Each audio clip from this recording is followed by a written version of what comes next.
We talked about end-of-life care, what that looked like, how we would take him off all the machines, and they said that we have one option. We have one last option. So I'm thankful for the team for telling us it's worth a shot.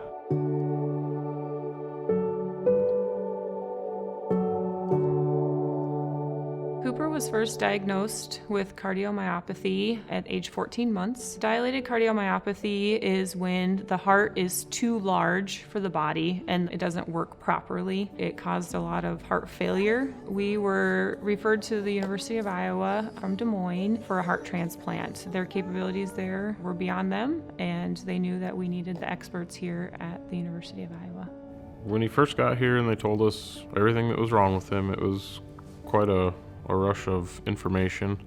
I didn't really know what a lot of it was, except that it wasn't good, and happy to be at a place that has the ability to take care of him. He underwent a cardiac cath to obtain pressures of his heart and his lungs in order to be placed on the heart transplant list.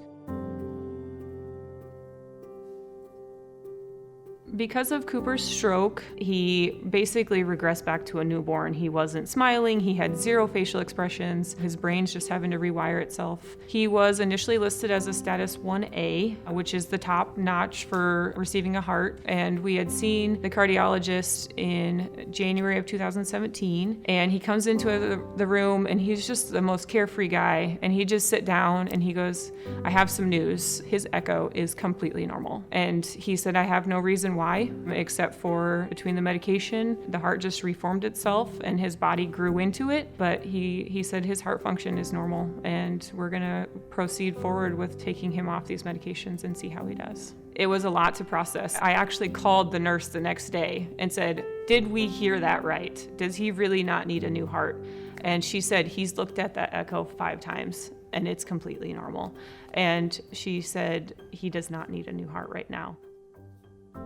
Shortly after his echocardiogram came back normal, we were referred to ENT because we noticed his sleeping wasn't real great and he just seemed to be really kind of tired, and they found his tonsils and adenoids to be super large. We did a sleep study and found that he was having 30 more apneic episodes an hour, very significant, and they said that he needed his tonsils and adenoids out. So February of 2018, he underwent a TNA removal, and deja vu, same thing. Surgeon came in, said surgery went great.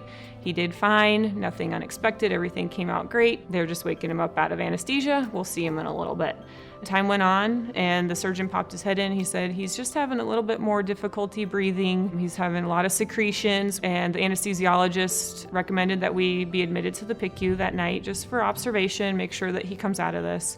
And as the days went on, he just kept getting worse. Eventually came down to them saying he is not keeping up, and now his heart is starting to fail because of it. At that point, my husband and I are, thinking to ourselves, they had mentioned ECMO, and we knew what that was going to entail, and we didn't know if we even wanted to put him through that.